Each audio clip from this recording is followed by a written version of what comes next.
Si hewan ompong. Ini kisah dari zaman kuno saat manusia tak percaya pada anjing dan hanya mengandalkan mereka untuk menjaga keamanan. Lalu saat anjing itu makin tua, ia jadi tidak berguna dan manusia meninggalkannya di tengah hutan untuk jaga diri sendiri. Seorang petani punya anjing yang setia bernama Leonardo yang sudah tua dan kehilangan semua giginya, hingga ia tak bisa menggigit sesuatu lagi. Suatu hari, si petani sedang berdiri bersama istrinya di depan rumah dan berkata, "Besok aku ingin membawa Leonardo tua ke hutan, karena dia sudah tidak berguna lagi." Istrinya yang kasihan pada hewan yang setia itu menjawab, "Ia telah lama mengabdi pada kita dan amat setia.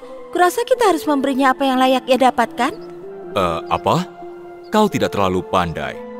Sekarang dia sudah ompong, jadi tidak ada pencuri di dunia yang takut padanya. Jadi kini dia bisa pergi. Dia telah mengabdi dengan baik dan untuk itu dia sudah dapat makanan bagus. Anjing malang itu yang berbaring tidak jauh dari sana telah mendengar semuanya dan sedih besok akan jadi hari terakhirnya. Ia punya sahabat baik, si serigala, dan malamnya ia menyelinap ke dalam hutan dan mengeluhkan nasib yang akan menimpanya. Au!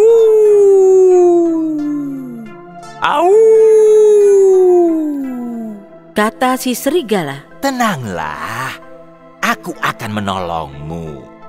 Aku sudah memikirkan sesuatu. Besok, pagi-pagi sekali, tuanmu akan pergi bersama istrinya untuk membuat jerami.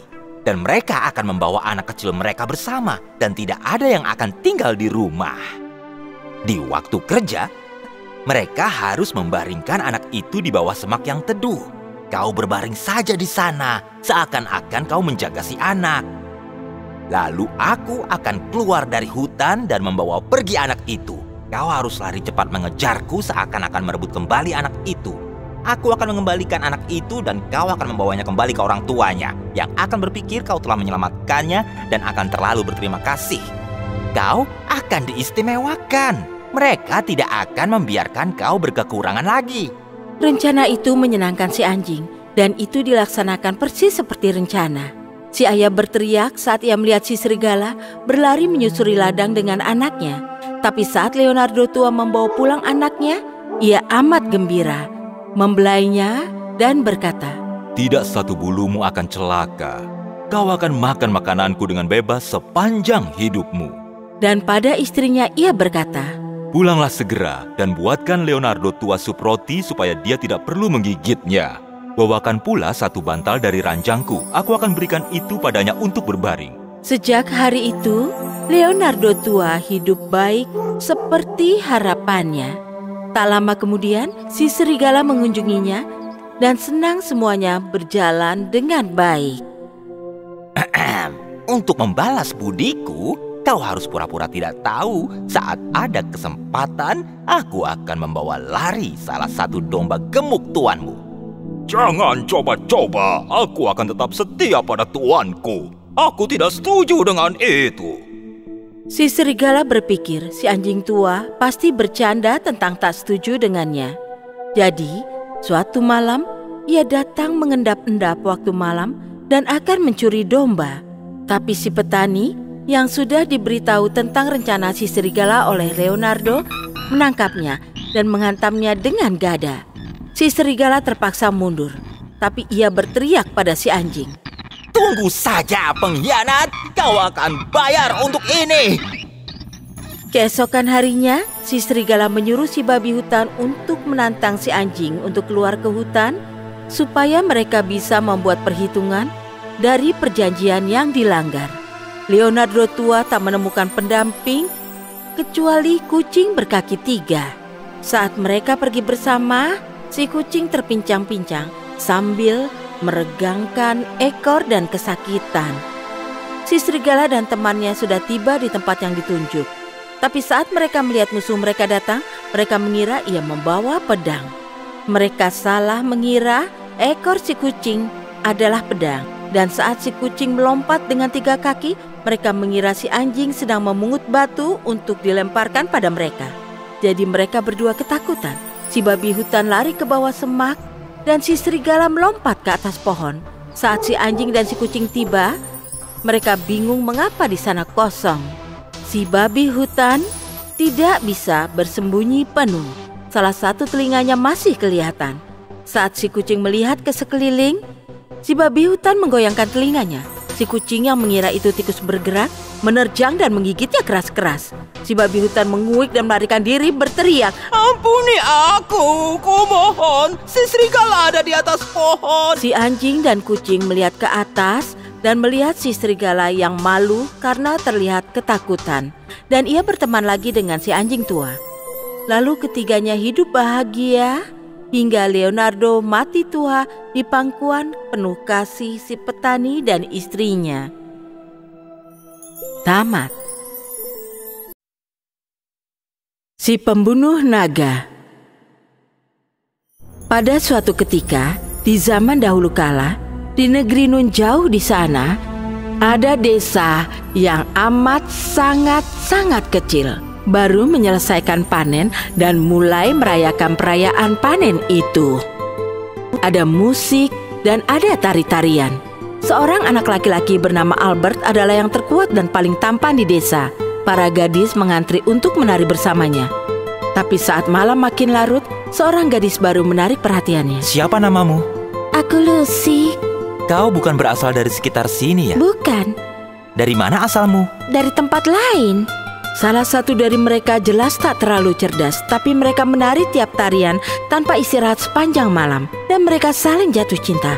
Mungkin mereka berdua bodoh, tapi tiba-tiba ada gemuruh derap langkah kuda di luar balai desa. Aku harus pergi. Jangan, tinggallah, musik masih dimainkan. Ayo menari. Tiba-tiba, semua pintu di ruangan itu ditendang terbuka seketika dan para prajurit raja menyeruak ke arah Albert dan Lucy dengan pedang dan tombak. Lalu, semua orang dalam ruangan itu tertunduk. Apa yang terjadi? Lepaskan tanganmu dari putriku. Para prajurit menarik Albert menjauh dari Lucy dan membantingnya ke lantai. Lalu, mereka menodongkan pedang dan tombak mereka ke wajahnya. "Ayahanda, tolong jangan lukai dia." Albert kebingungan. Raja George adalah ayahmu? Raja George tak membiarkan Lucy menjawab. Ia menunjuk langsung ke hidung Albert dan berteriak, "Menjauhlah kau dari putriku." Tapi aku ingin menikahinya. Apa kau pikir aku akan membiarkan seorang petani menikahi putriku? Kenapa tidak? Aku mencintainya dan dia mencintaiku. Anak bodoh, seorang putri raja tidak bisa menikahi pemuda desa jelata. Seorang putri raja hanya boleh menikahi bangsawan, satria atau orang kaya raya. Lalu, Raja George mencengkram lengan Lucy dan menyeretnya ke arah pintu. Yang mulia, jika aku jadi kaya raya, bolehkah aku menikah dengan putrimu? Raja George berhenti dan berbalik. Ia mengelus janggutnya, tersenyum, dan berkata, "Begini saja, ada bergunung-gunung emas dan permata di ruang perbendaharaan di Istana Lama. Jika kau ke sana dan mengembalikan harta pusaka kerajaan padaku, kau boleh menyimpan sisa emas dan permatanya dan menikahi putriku." Itulah yang akan kulakukan. Kita akan lihat saja. Lalu, Raja George dan Putri Raja meninggalkan tempat itu. Ruangan itu jadi begitu sepi, hingga kau bisa mendengar jarum jatuh. Semua mata tertuju pada Albert. Kenapa kalian semua menatapku? Apa kau sadar baru mengatakan apa? Apa? Apa kau tahu kenapa Raja George meninggalkan Istana Lama? Kenapa? Karena ada naga yang bersarang di sana. Naga? Kenapa Raja George mengutusku merebut pusaka kerajaan bila dia tahu ada naga yang tinggal di sana? Karena dia tidak ingin kau menikahi putrinya. Dia ingin si naga menyemburkan api padamu. Albert berjalan ke arah pintu. Aku tidak peduli. Aku cinta Lucy. Aku akan melakukan apapun untuk menikahinya, bahkan kalaupun itu membunuhku. Mungkin Albert tak begitu cerdas, tapi ia jelas bertekad kuat. Keesokan harinya, Albert berangkat menuju istana tua. Lalu ia tahu bahwa tiba di sana saja tidak mudah. Jaraknya 100 mil jauhnya, dengan sungai-sungai beku berbahaya di sepanjang jalan. Aku harus terus maju, walaupun aku tidak membawa baju musim dingin. Pada saat ia merangkak ke sungai bersalju, ia hampir mati beku. Yap, Albert tidak terlalu cerdas. Saat ia mulai menyeberang sungai, ia jatuh dan tubuhnya jatuh dan berguling sepanjang tepian sungai. Ia pingsan akibat jatuh. Ia tak bangun hingga ia berguling ke dalam sungai dingin membekukan. Saat Albert sudah yakin ia akan tenggelam atau mati beku, arus berganti dari sungai beku jadi sungai arus cepat. Oh tidak, aku kehilangan pedang yang kubawa untuk membunuh naga. Kini aku tidak berdaya melawan naga itu. Setelah beberapa menit, ia berhasil berenang dan tetap mengapung. Ia berenang ke seberang sungai dan menyeret diri sendiri ke tepi air. Kini aku bisa melihat dinding batu tinggi istana itu. Ia juga melihat bagian-bagian hitam di rumput hijau yang telah dihanguskan oleh napas api si naga. Tiba-tiba, Albert mendengar suara hentakan besar dan kibasan sayap-sayap raksasa si naga. Aku harus berlindung dalam balok kayu berongga. Balok berongga itu dilalap api, tapi Albert tak terluka. Setidaknya ia sudah hangat lagi. Aku harus menunggu di sini hingga suara sayap naga tidak terdengar lagi. Lalu, ia merangkak keluar dari balok berongga dan melihatnya terbakar. Ia memikirkan cara melewati si naga dan mendapatkan harta pusaka tanpa terbakar hangus. Aku harus mencari tahu di mana sarang naga itu. Tunggu, apa itu di sana? Itu adalah ruang tahta, tempat harta Raja George tersimpan. Berikutnya, Albert meminjam boneka sawah dari ladang jagung terdekat. Dalam kegelapan malam, ia memasukkan si boneka ke dalam istana sampai di seberang ruangan harta di depan jangkauan pandangan mata naga. Apa ini? Ada tong. Aku akan melepaskan tutup tongnya dan aku akan menyusupkannya sedekat mungkin dengan si naga. Lalu, ia masuk ke tong itu dan tidur. Keesokan harinya, ia terbangun oleh suara hentakan keras. Seperti dugaan, saat si naga terbangun, ia mengira si boneka sawah di tembok istana itu manusia. Ia terbang ke arah si boneka. Karena kini naga itu tidak memperhatikanku, aku akan cepat-cepat keluar dari tong dan membawanya ke ruang harta. Ia mengangkut tong itu ke dalam ruang harta, tepat saat boneka itu terbakar hangus. Lalu, ia keluar dari ruang harta dan berteriak, "Hei naga, kemarilah, coba tangkap aku." Mendengar itu, si naga berbalik dan terbang dengan kecepatan penuh ke arah ruang harta saat Albert terjun lenyap dari pandangan.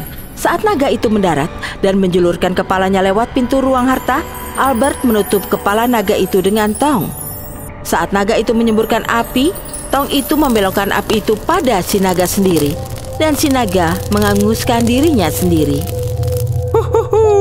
Wah, aku tidak percaya itu berhasil. Aku akan pulang dan meminta pada Raja George untuk menikahi Putri Lucy. Ia tiba di istana Raja George dan mengisyaratkan pada pelayan untuk membawakan kotak harta dari kayu. Albert menunjukkan permata pusaka pada raja. Aku membunuh naga dan kini aku adalah orang kaya raya.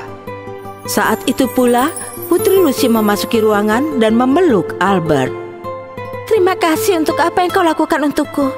Jadi walaupun ia tidak terlalu cerdas, Albert berhasil menikahi gadis yang dicintainya dan ia mendapat banyak harta benda dan istana lama pula. Dan mereka semua hidup bahagia sepanjang masa.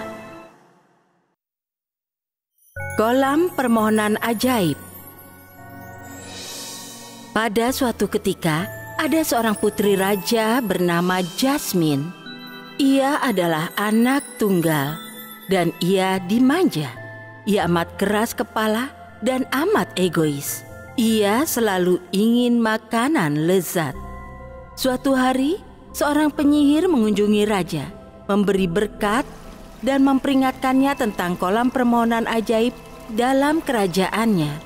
Baginda, aku datang ingin memperingatkan Baginda tentang kolam ajaib di kerajaan Baginda yang... Di saat bersamaan, Jasmine cilik lewat di balairung dan melihat si penyihir bicara pada ayahnya. Ia senang saat mendengar tentang kolam permohonan ajaib. Begitu ia mendengar tentang kolam itu, ia lari ke kamarnya tanpa mendengarkan sisa keterangan si penyihir. Aku harus ke kolam permohonan untuk meminta makanan lezat. Keesokan paginya, Jasmine bersiap-siap dan mulai perjalanan ke kolam itu. Di tengah hari, ia tiba di sana dengan sedikit uang emas dalam kantungnya. Ia ingin memohon banyak hal, seperti kue lezat, es krim, hamburger, pizza, ayam goreng, coklat, biskuit, dan banyak lagi. Tapi saat ia membaca papan peringatan di tepi kolam, ia jadi kecewa. Tulisannya, 1 permohonan tiap orang. Kolam ajaib, kabulkanlah permohonanku. Beri aku guci yang akan beri aku makanan. Tiba-tiba, guci ajaib muncul dari kolam itu, teriring bisikan. Inilah permohonanmu yang dikabulkan. Ikuti perintahku atau itu takkan bekerja. Kau harus ucapkan 3 mantra. Ting, tong, tuang. Lalu guci ajaib akan mulai membuat makanan lezat. Itu akan memuaskan kelaparanmu. Tapi jangan lupa bilang stop, guci stop. Kalau tidak, itu akan membuat makanan tanpa henti. Baik, apalah? Jasmine kembali ke istananya. Ia sangat penasaran tentang guci ajaib itu dan mengucapkan mantranya. Ting tong tuang, aku ingin kue dan puding coklat. Secara ajaib, pot itu mulai membuat banyak puding dan kue coklat. Jasmine memakannya seolah ia kelaparan. Hari demi hari berlalu. Ia minta setiap jenis makanan yang bisa ia pikirkan. Ia mulai tambah gemuk banyak. Suatu hari, raja mengunjunginya. Ia melihat anak gendut makan paha ayam dan menghampirinya. Ia tak sadar itu putrinya sendiri hingga ia sudah dekat. Ia terkejut dan berkata, "Oh, putriku sayang, apa yang telah kau lakukan?" Ayah, beberapa hari yang lalu aku mengunjungi kolam ajaib dan meminta guci makanan ajaib. Sejak hari itu, aku memohon makanan. Dan kemarin malam aku lupa mantra untuk menghentikan guci itu. Raja menyadari betapa egois dan rakusnya dia. Raja memeluk putrinya yang menangis dan berkata, "Putriku, kau tidak pernah mendengar siapapun. Aku tahu kau mendengar penyihir bicara tentang kolam ajaib, tapi kau pasti tidak mendengarkan semuanya." Baginda, aku kemari untuk memperingatkanmu tentang kolam ajaib dalam wilayahmu yang mengabulkan permintaan. Tapi itu semua ada akibatnya. Itu kolam ajaib jahat. Sebaiknya Baginda segera menghancurkannya. Kini kau tahu, putriku, mengapa ini terjadi.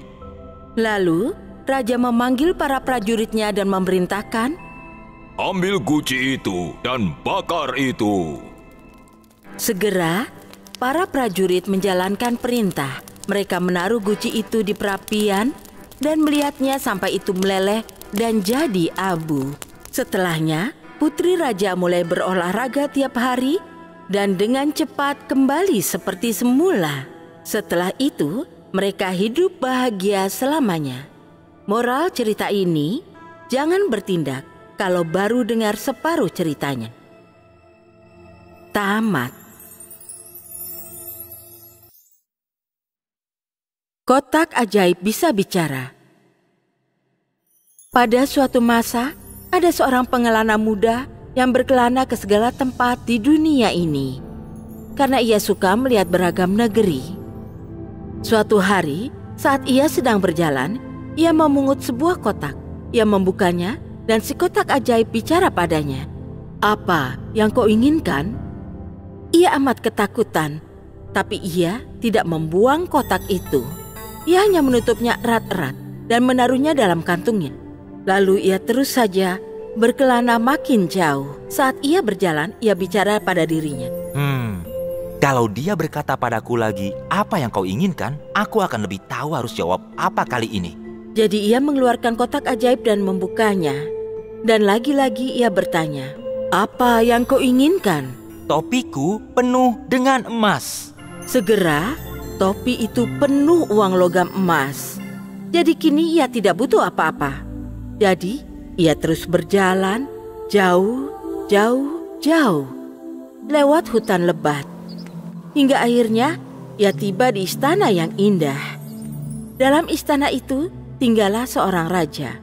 Pria muda itu berjalan mengelilingi istana hingga raja melihatnya dan bertanya sedang apa dia di sana.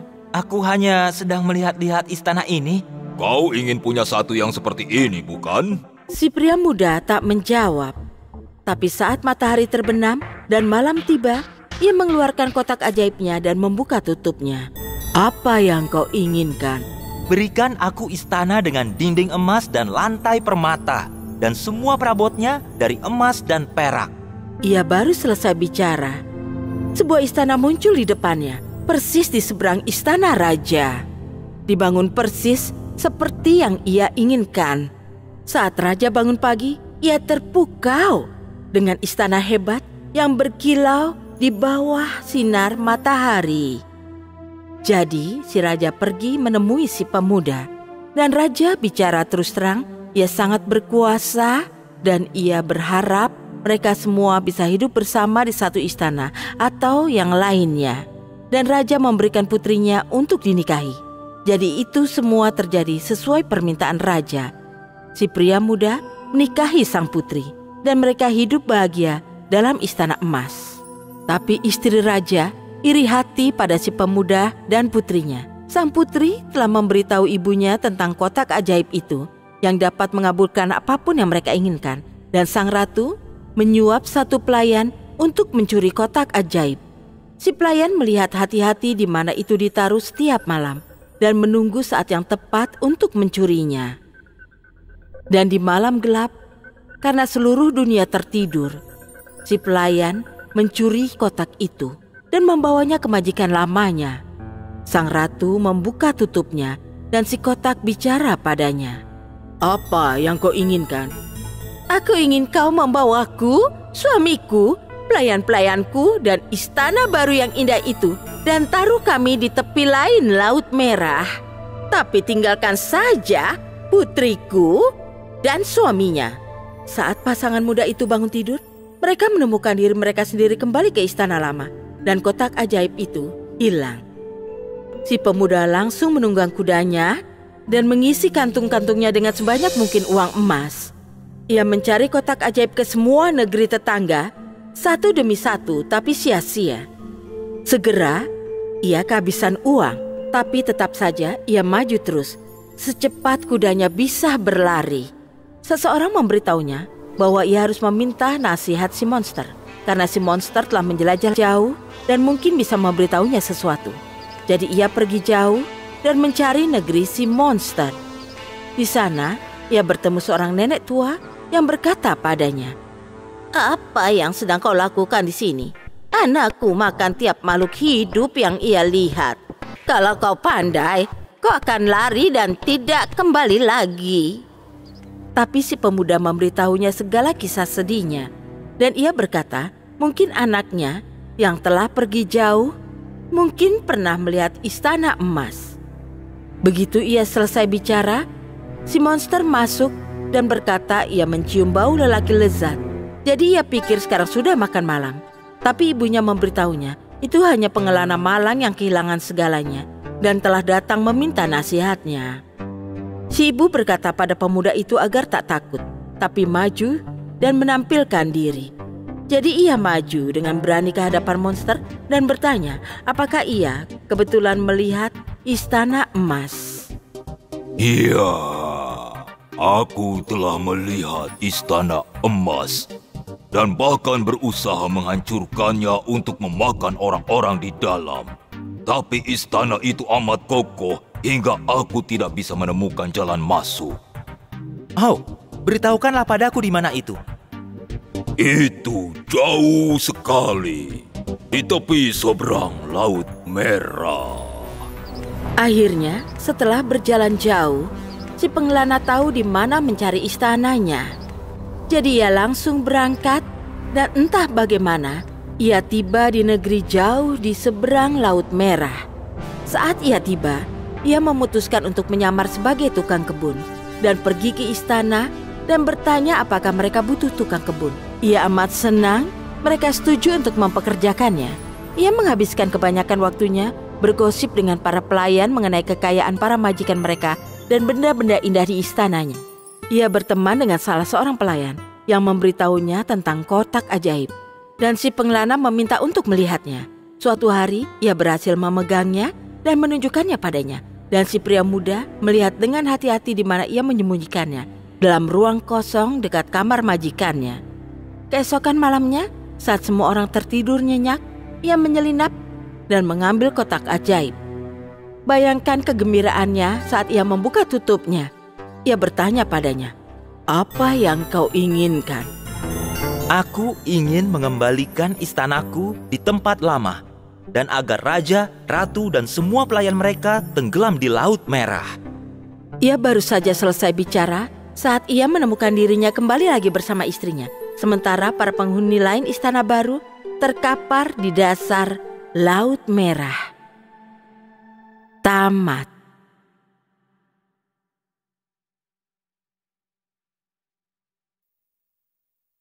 Ada budi, ada balas.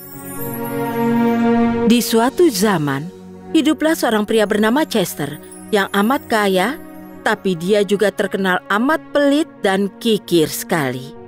Ia punya pembantu bernama Magda. Di masa mudanya, Chester adalah salah satu anak paling aktif di lingkungannya.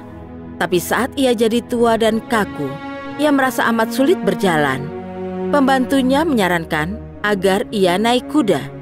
Akhirnya, Chester pergi sendiri ke pasar, di mana ia membeli seekor bagal seharga 7 keping uang emas. Kebetulan ada 3 pencuri yang berkeliaran di pasar, yang lebih suka hidup dari hasil kerja keras orang lain daripada mereka sendiri. Begitu mereka melihat bahwa Chester telah membeli bagal, salah satu dari mereka bicara pada kedua rekannya. Teman-teman, bagal itu harus jadi milik kita. Tapi bagaimana cara kita melakukannya? Kita bertiga harus berjaga di tempat-tempat sepanjang jalan pulang si Pak Tua dan masing-masing secara bergiliran harus berteriak bahwa bagal yang ia beli adalah keledai. Kalau kita tetap bersikeras, bagal itu akan jadi milik kita. Rencana ini cukup memuaskan yang lain, dan mereka semua berpencar untuk menunggu untuknya sepanjang jalannya. Saat Chester datang, si pencuri pertama berkata padanya, "Tuhan memberkatimu, Bapak yang baik." Terima kasih untuk kesopananmu. Bapak dari mana? Dari pasar.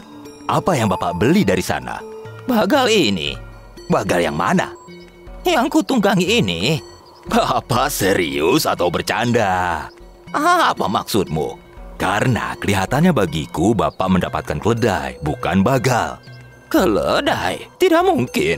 Dan tanpa bicara lagi, ia terus menunggang. Setelah cukup jauh, ia bertemu si pencuri kedua yang menyapanya. Selamat siang, Pak. Bapak dari mana? Dari pasar. Apa barang-barang sedang murah? Seharusnya begitu. Dan apa Bapak dapat tawaran bagus? Aku membeli bagal yang kutunggangi ini. Tapi astaga, ini seekor keledai. Keledai?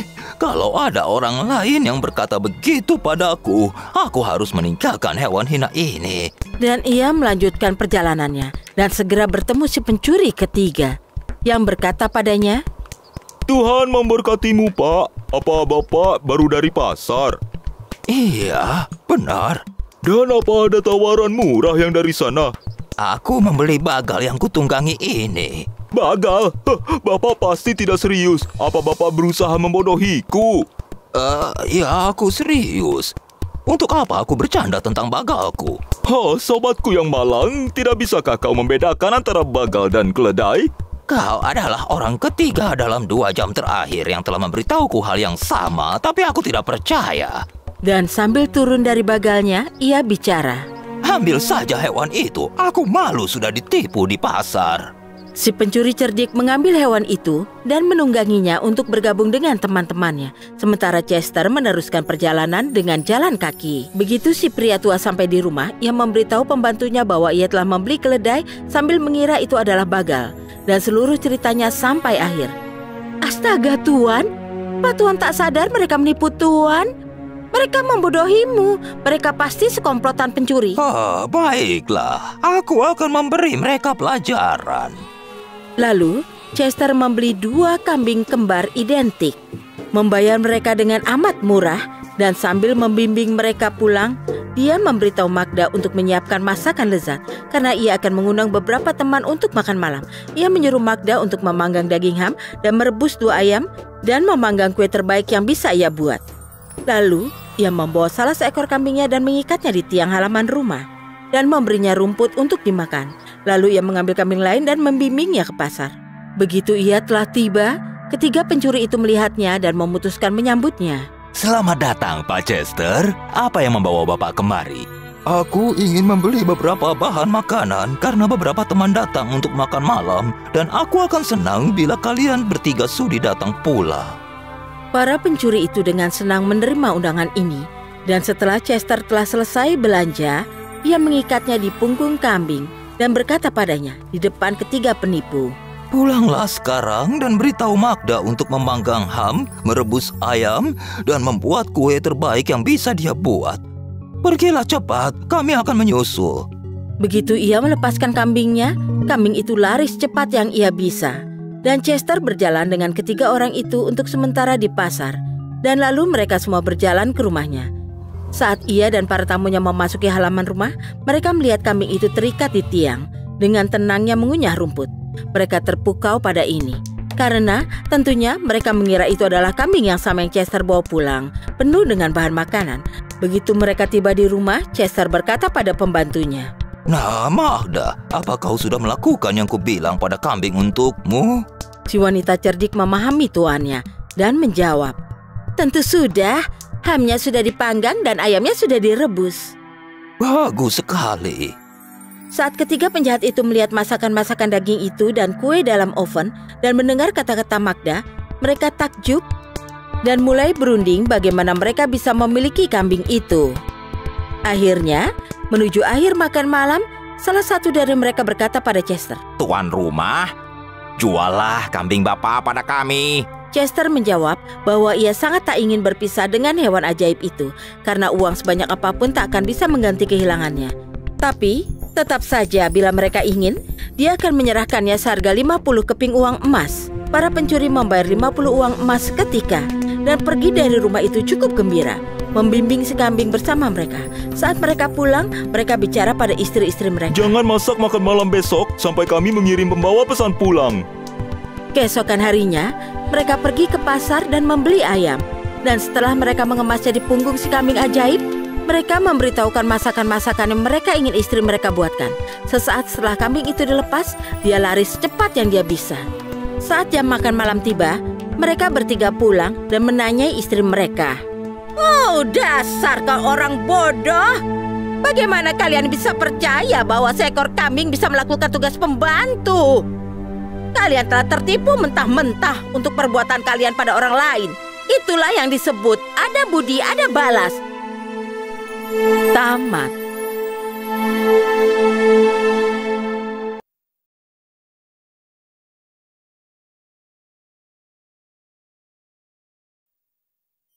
Pohon apel ajaib. Suatu ketika, di negeri para peri dan raja-raja, hiduplah seorang pria egois bernama Tune yang punya 3 anak perempuan yang sulung dinamai Mono karena ia punya 1 mata saja. Yang kedua bernama Stereo karena ia gadis biasa. Yang ketiga Dolby karena ia punya 3 mata. Tapi karena si putri tengah bertampang biasa-biasa saja, ia diremehkan oleh saudari-saudarinya dan dibenci oleh ayahnya. Mereka memberinya pakaian kasar dan tak ada makanan kecuali sisa mereka. Sesekali, Stereo harus pergi ke hutan untuk mengembalakan kambing-kambing mereka. Dan ia jadi amat kelaparan karena saudari-saudarinya hanya memberinya sedikit makanan pagi tadi. Ia duduk di atas bukit dan menangis.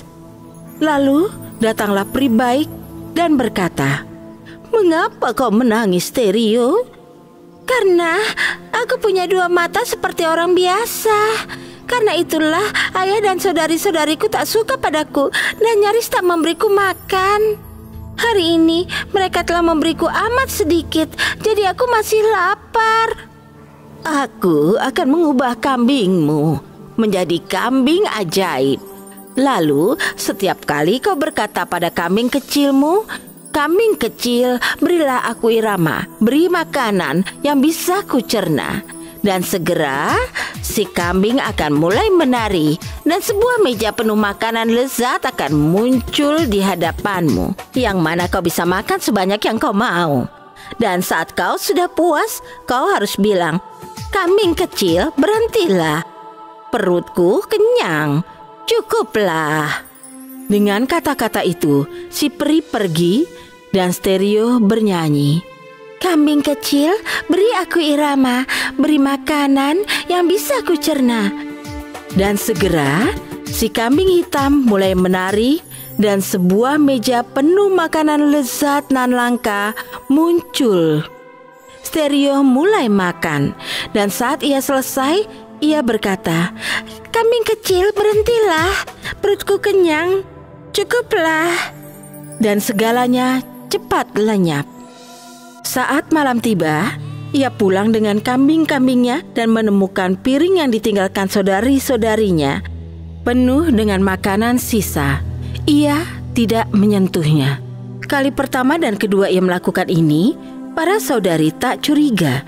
Tapi saat ia melakukan yang sama lagi di pagi ketiga, mereka jadi curiga dan berkata, "Ada yang tidak beres dengan Stereo karena ia telah meninggalkan makanannya 2 kali dan tak menyentuh apapun yang ditinggalkan untuknya. Ia pasti sudah menemukan cara hidup lain."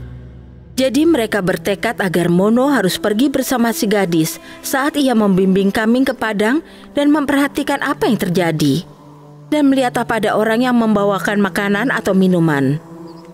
Saat Stereo baru akan berangkat, Mono berkata ia akan pergi bersamanya untuk melihat apakah ia menjaga kambing dengan baik. Tapi Stereo sudah menebak niat kakaknya dan sambil menggembala kambing ke tempat rumput terbaik, dia berkata, "Mari duduk dan aku akan bernyanyi untukmu." Jadi Mono duduk.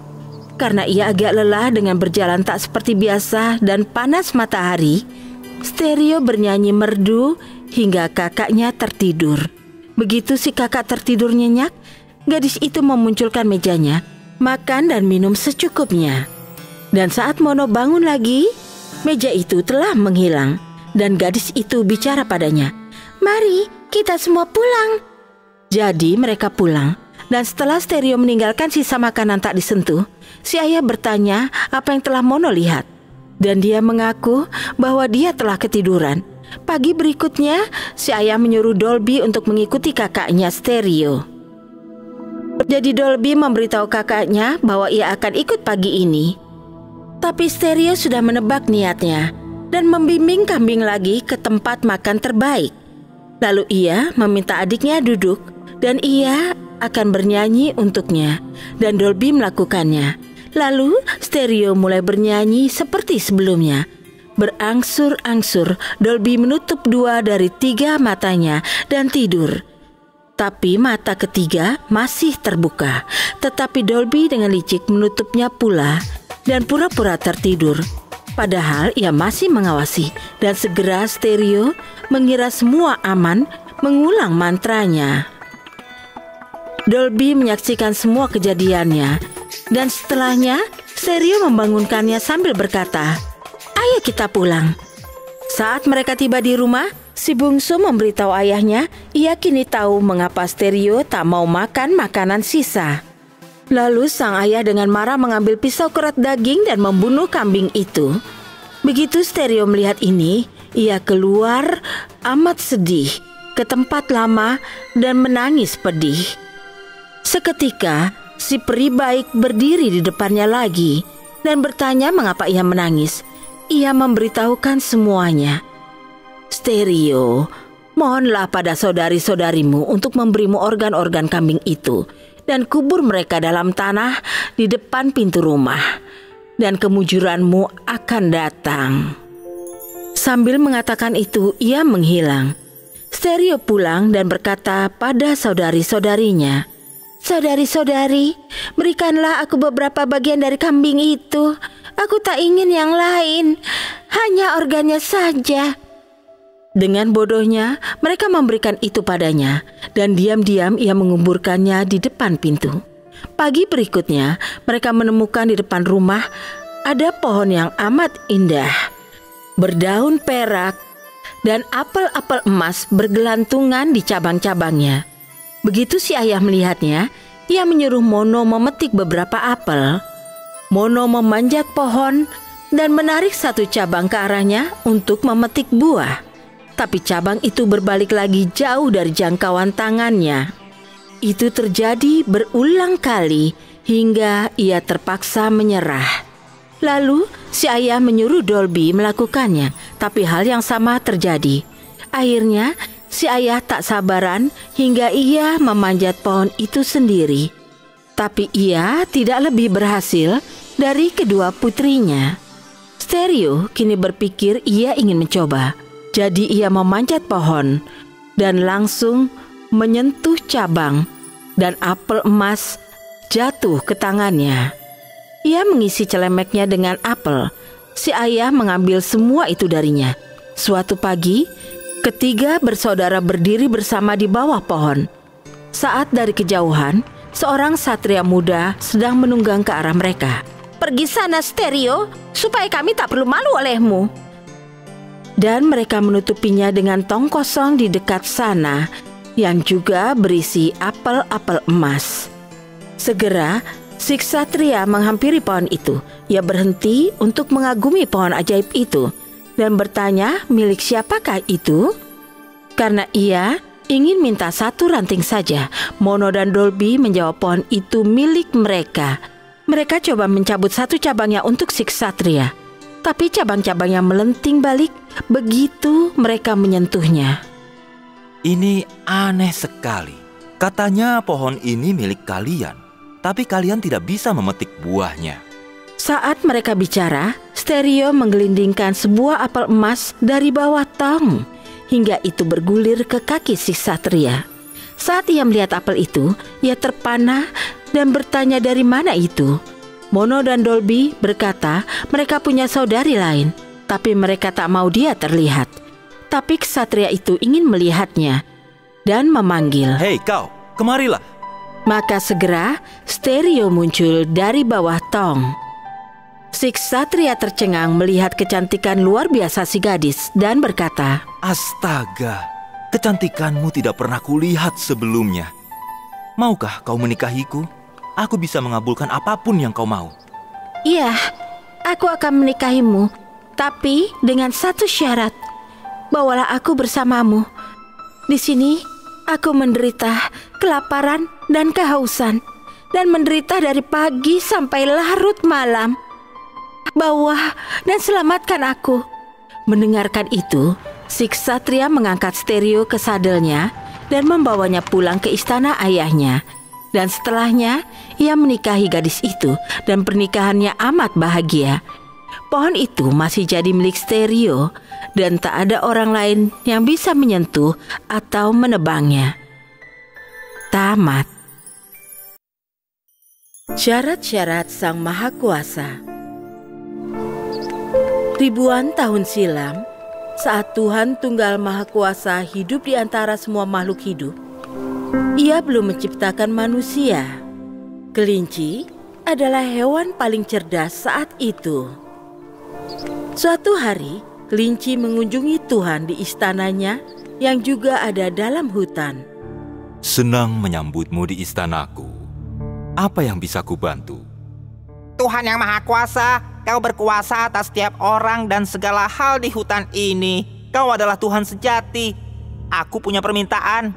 Permintaan apakah itu? Hanya satu hal, kumohon jadikanlah aku cerdas dan bijak. Wah, wah, wah. Setiap orang ingin jadi kaya, dan kau minta aku membuatmu lebih cerdas. Mengapa? Karena aku ingin jadi lebih cerdas daripada semua hewan di hutan ini. Baik. Tapi kau harus tunjukkan kemampuanmu padaku. Karena aku berpikir untuk menciptakan makhluk baru untuk memberi mereka kebijaksanaan dan kecerdasan. Kalau kau membuktikan padaku kau mampu, aku akan membatalkan rencanaku menciptakan manusia. Bagaimana? Aku akan lakukan sebisaku. Kalau kau bisa mengambilkanku 5 burung biru, 5 kupu-kupu putih, seekor lebah sebesar dirimu, maka aku akan melakukan sesuatu untukmu. Aku akan mendapatkannya. Aku tidak akan gagal. Di dalam hutan, kelinci masuk kelihatan lelah. Ia duduk di tanah di tepi kolam. Semua jenis hewan masuk dan mulai minum air dari kolam itu. Lalu mereka pergi. 5 burung biru datang dan minum air dari kolam. Lalu mereka mulai bermain dan melompat. Hari ini aku akan tahu apa kemampuanku. Tidak mungkin. Mustahil. Itu tidak benar. Aku tidak percaya. Tidak, mereka tidak sebanyak itu. Kelima burung biru itu menghampirinya. Hai, kelinci, apa yang sedang kau bicarakan? Ada masalah apa? Tidak apa-apa. Itu hanya mustahil. Katakan, ada masalah apa? Seseorang memberitahuku bahwa kalian bisa datang bersamaku. Tapi aku tahu itu mustahil. Kalian pasti lelah. Apa kau bercanda? Kami tak pernah lelah. Kami selalu terbang jauh. Terbang tak melelahkan kami. Kami bisa pergi denganmu kemanapun kau pergi. 5 burung biru tertawa dan menari di sekitar si kelinci. Bagus. 5 kupu-kupu putih masuk dan mulai minum madu dari bunga-bunga dekat kolam. Wow, mereka kupu-kupu terindah yang pernah kulihat. Tapi tidak, kurasa mereka tidak bisa melakukannya. Itu pasti mustahil. Apa yang aku pikirkan? Kelima kupu-kupu putih menghampirinya. Hei kelinci, apa katamu? Ada masalah apa? Tidak ada. Itu hanya mustahil. Katakanlah, ada masalah apa? Seseorang memberitahuku kalian bisa ikut denganku. Tapi aku tahu itu mustahil. Kalian akan kelelahan di perjalanan. Apa kau bercanda? Kau tak serius kan? Kami tak pernah kelelahan. Kami selalu terbang jauh. Terbang tak membuat kami kelelahan. Kami bisa ikut denganmu kemanapun kau pergi. Kelima kupu-kupu putih tertawa dan menari di sekitar si kelinci. Bagus. Seekor lebah besar masuk dan minum madu dari bunga. Wah, lebah yang cantik. Tapi tidak. Kurasa dia tidak bisa melakukannya. Itu pasti mustahil. Aku pasti sudah gila. Si lebah menghampirinya. Hei kelinci, kau bicara apa? Ada apa? Tidak apa, hanya mustahil saja. Katakanlah, ada masalah apa? Seseorang memberitahuku bahwa kau bisa ikut denganku. Tapi aku tahu itu mustahil. Kau akan kelelahan di jalan. Apa kau bercanda? Tidak, aku tidak bisa. Aku tak pernah kelelahan. Aku selalu bepergian jauh. Sempurna. Ayo berangkat semua. Ya. Hei, tunggu. Kau tak memberitahu kami kita akan kemana? Itu kejutan besar. Apa itu baik atau buruk? Baik, tentu saja. Ayo, sebelum hari jadi gelap. Di istana Tuhan, si kelinci 5 burung biru, 5 kupu-kupu putih, dan lebah raksasa berdiri di hadapan Tuhan. Aku sedang menunggumu. Tuhan melihat ke-5 burung, ke-5 kupu-kupu, dan si lebah. Kulihat kau membawa teman. Apa Tuhan akan mengabulkan permintaanku? Kurasa tidak. Kenapa tidak? Kalau aku membuatmu lebih cerdas, aku melakukan kesalahan. Kenapa begitu? Karena kau sudah sangat cerdas. Jadi, apa aku lebih cerdas daripada hewan-hewan lain di hutan? Kau selalu yang terpandai, tapi kau tidak menyadarinya. Apa permintaanmu? Mereka semua mulai bicara di waktu bersamaan. Si kelinci meninggalkan istana itu dengan penuh kemenangan. Tamat. Rusa ajaib. Ada 2 bersaudara yang saling menyayangi. Orang tua mereka sudah tiada. Saat mereka masih kecil, ibu mereka meninggal dan ayah mereka sakit. Sebelum sang ayah meninggal, ia menikah lagi. Tapi si ibu tiri amat jahat pada mereka. Satu hari, si kakak bicara kepada adiknya. Adikku, ibu tiri kita memberi kita remah roti untuk makan malam dan mengancam akan mengusir kita. Mari kita lari dan melihat dunia luas. Jadi mereka pergi dan berkelana ke sana kemari sampai sore. Di ujung hari, mereka tiba dalam hutan besar. Hujan mulai turun. Mereka lelah, lapar, dan sedih. Mereka merangkak ke dalam lubang pohon dan tidur sampai pagi. Saat mereka bangun, mereka meninggalkan tempat berteduh dan pergi mencari air. Aku kehausan. Andai kita bisa menemukan sungai kecil. Dengar, kurasa aku mendengar suara sungai. Jadi ia menggandeng adiknya dan lari bersama untuk menemukannya. Ibu tiri mereka adalah penyihir jahat. Ia mengikuti jejak mereka sepanjang malam dan mengutuk semua mata air dan sungai di hutan itu. 2 bersaudara tiba di sungai dan si adik mendengar suara dari arah sungai. Siapapun yang minum aku, jadilah ia harimau. Wah, kakak tunggu, jangan minum. Nanti kau menjadi hewan buas dan mencabikku. Walau kehausan, si kakak tidak jadi minum air itu dan berkata, Adik, aku akan menunggu sampai kita tiba di mata air. Jadi mereka berkelana lebih jauh. Tapi begitu mereka tiba, si adik lagi-lagi mendengar suara dari mata air. Yang minum aku akan jadi serigala. Kakak, jangan minum dari mata air ini. Kau akan berubah menjadi serigala dan memakanku. Lagi-lagi si kakak menahan diri dan berjanji untuk sabar. Tapi ia berkata, Di mata air berikut aku harus minum. Aku haus luar biasa. Tak jauh dari sana ada sebuah sungai kecil indah. Tapi dari dalam airnya si adik mendengar suara. Siapa yang minum aku akan jadi rusa. Kakak, jangan minum, kata si adik. Tapi ia terlambat karena kakaknya sudah minum dan menjadi anak rusa.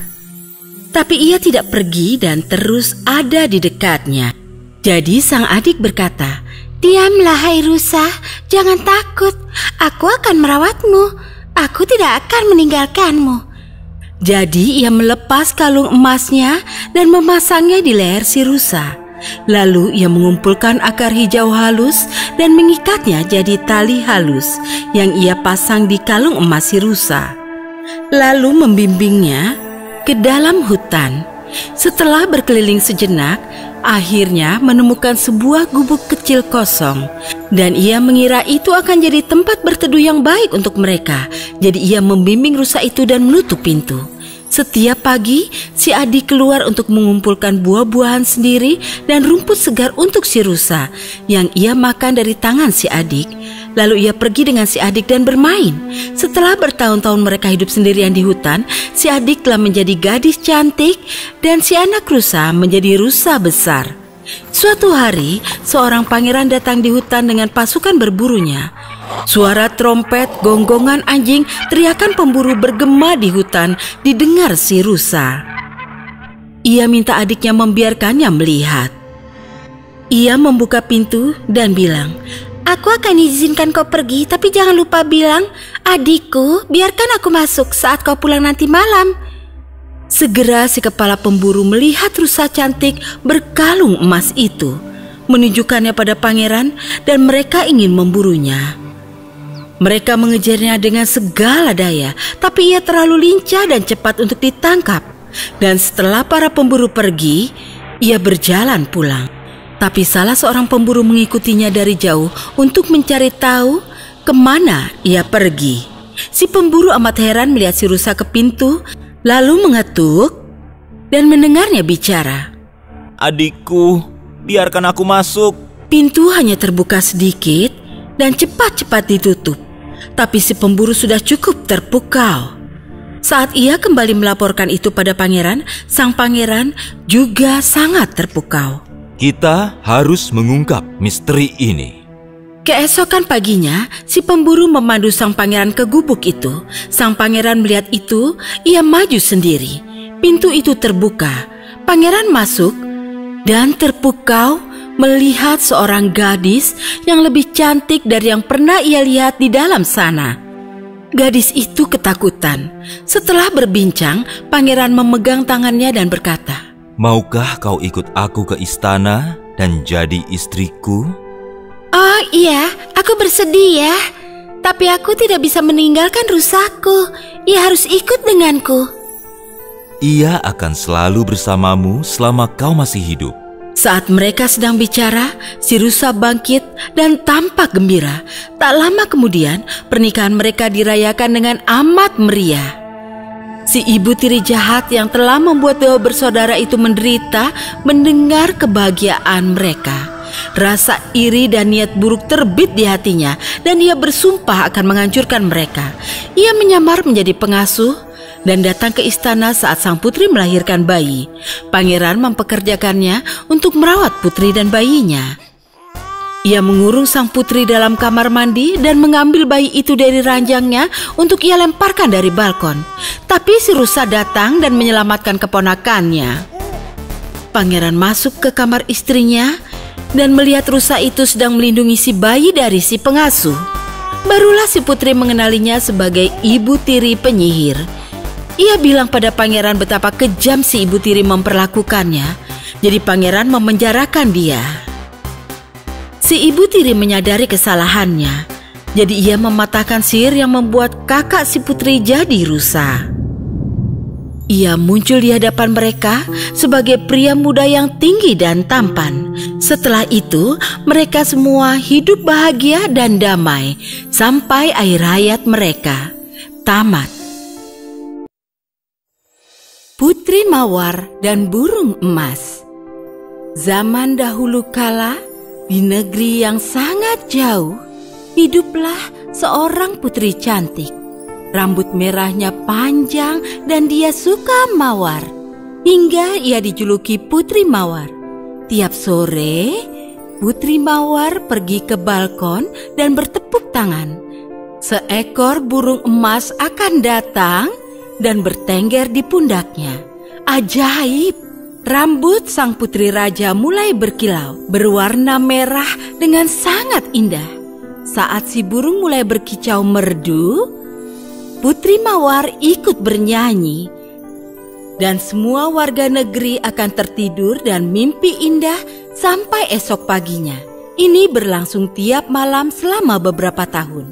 Saat matahari terbenam, Putri Mawar dan burung emas bernyanyi agar semua orang tidur dan mimpi indah hingga esok paginya. Sampai suatu hari hal buruk terjadi. Seorang nenek sihir tahu tentang Putri Mawar dan berniat mengutuknya. Abu dinat basket from Bright Totin, warna mawar buram.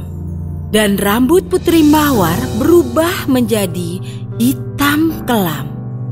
Putri Mawar tidak tahu mengapa rambutnya jadi hitam. Tapi seperti biasa, ia pergi ke balkon dan bertepuk tangan. Tapi kali ini saat si burung emas bertengger, rambut Mawar berpendar hitam, bukannya merah. Burung itu berkicau dan Putri Mawar bernyanyi. Namun saat rakyat negeri tidur, ternyata mereka semua bermimpi buruk. Keesokan harinya, Putri yang bersedih bertanya pada burung emas. Katakan burung emas, bagaimana agar mimpi rakyat jadi indah lagi sampai pagi? Rambut hitam dalam air mawar, jawab si burung. Sang putri mengira ini nasihat yang aneh, tapi ia mematuhinya. Karena itu, burung ajaib yang bicara. Ia mengisi sebuah bak dengan air dan menaburkan kelopak mawar di atasnya. Lalu, ia mencelupkan rambutnya ke dalam air mawar dan rambut itu kembali jadi merah. Sore itu, saat burung itu bertengger di bahunya lagi, pendar merah rambutnya menerangi langit malam. Sang putri bernyanyi dan semua orang tidur dan mimpi indah sampai pagi hari. Si nenek sihir amat marah, kutukannya telah patah. Lalu ia memutuskan merapal sihir jahat lagi. Abu dina basket from bright totin, warna mawar buram. Dan rambut sang putri berubah hitam legam lagi.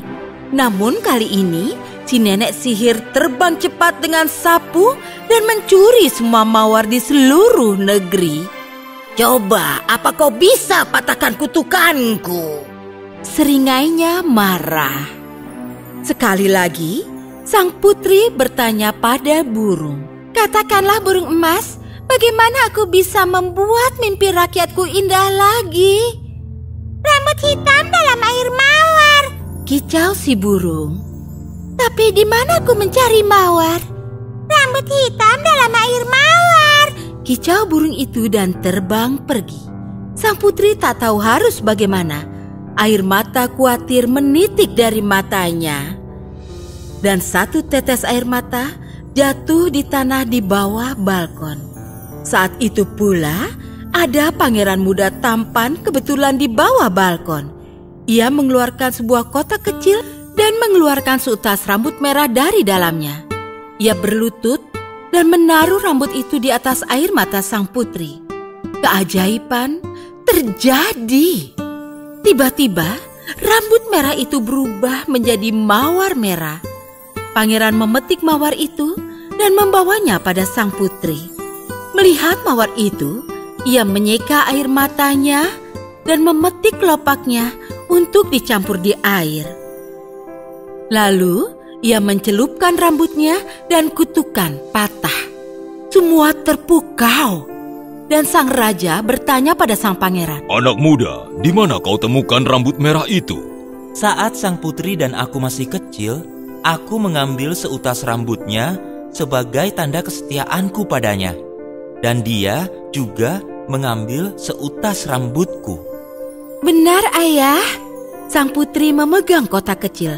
Ia membukanya dan ada seutas rambut pangeran di dalamnya. Semua orang gembira atas berita ini. Putri Mawar dan pangeran tahu mereka akan menikah. Jadi, dengan warna rambut yang tepat, pangeran melamar sang putri. Si penyihir tahu kutukannya patah lagi. Tapi ternyata niat jahatnya malah mendatangkan kebaikan. Hati jahatnya membengkak oleh kemarahan hingga ia meledak menjadi serpihan kecil. Mawar dari air mata putri terus tumbuh hingga kerajaan itu penuh mawar lagi sekarang. Karena itulah mawar berwarna merah seperti rambut Putri Mawar. Tiap malam, sang pangeran dan putri akan bertemu di balkon dengan burung emas dan bernyanyi supaya semua orang tidur dan bermimpi indah sampai pagi. Tamat. Si kodok dan si belalang. Suatu ketika, dua sahabat hidup dalam hutan hujan Amazon. Nama mereka si belalang dan si kodok. Mereka bersahabat baik, tapi mereka tak pernah mengundang ke rumah masing-masing dengan alasan apapun. Suatu hari, mereka duduk di tepi danau. Si belalang dan si kodok berbaring telentang, bersisian, menatap langit. Hari yang indah. Ya, benar. Apa kau sering kemari? Sesekali, aku lebih sering ada dalam sumur. Ya, aku tidak suka sumur, terlalu gelap. Datanglah sesekali untuk mengunjungiku. Aku punya ide. Datanglah ke sumur untuk makan malam.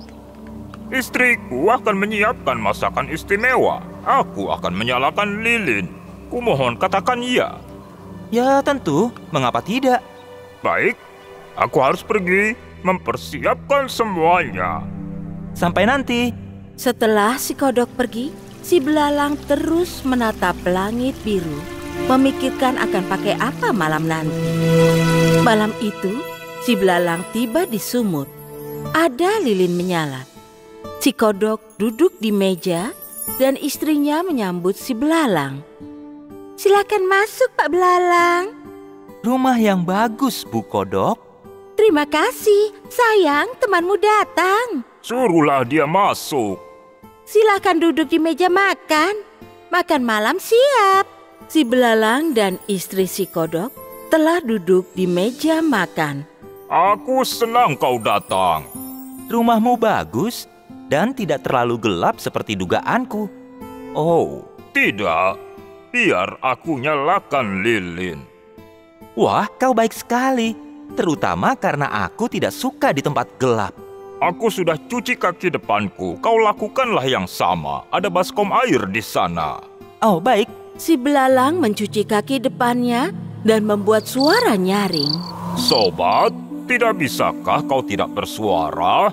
Si belalang duduk di meja dan berusaha makan tanpa menggesek kaki depannya. Tapi itu mustahil. Kau menggesek lagi. Diamlah. Aku tidak bisa makan dengan berisik begitu. Maafkan aku, sobat. Sayang, sikapmu kasar. Si belalang jadi marah. Aku tidak bisa makan. Lagi pula, aku tidak lapar. Oh, tapi... Maaf ya, Pak Belalang. Oh, tidak apa-apa, Bu Kodok. Begini saja, datanglah ke rumahku besok untuk makan malam. Aku akan senang. Maafkan aku, tapi aku punya acara lain besok malam. Acara lain apa?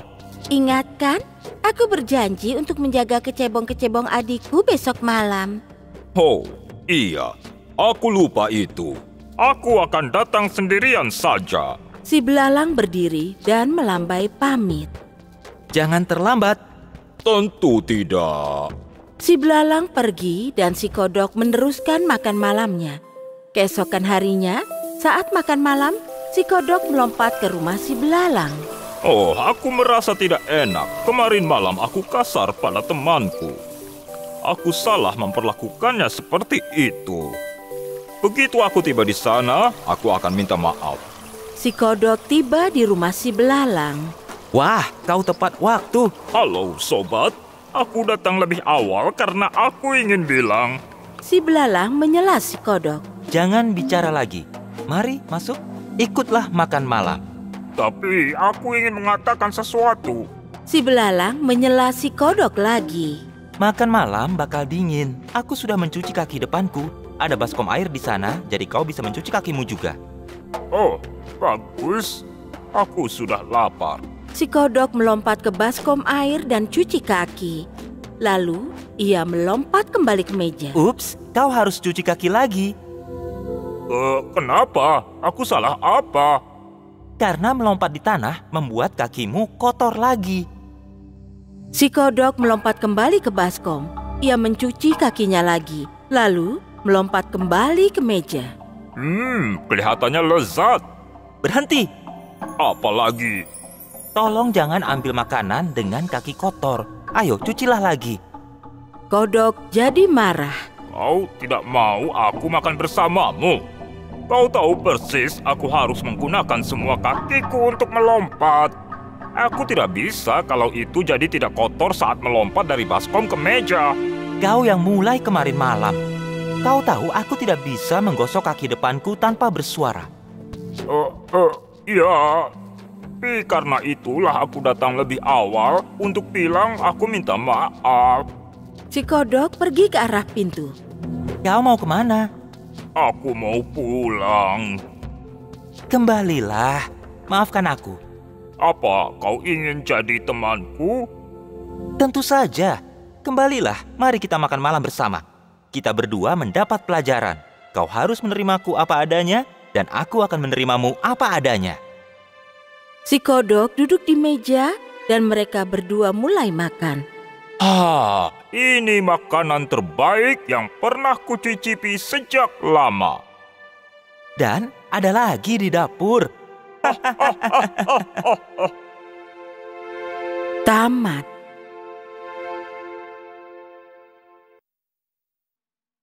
Jika Anda menyukai cerita ini, tekan suka dan langganan channel kami. Tekan tombol like on untuk mendapat informasi terbaru dan jangan lupa untuk berkomentar.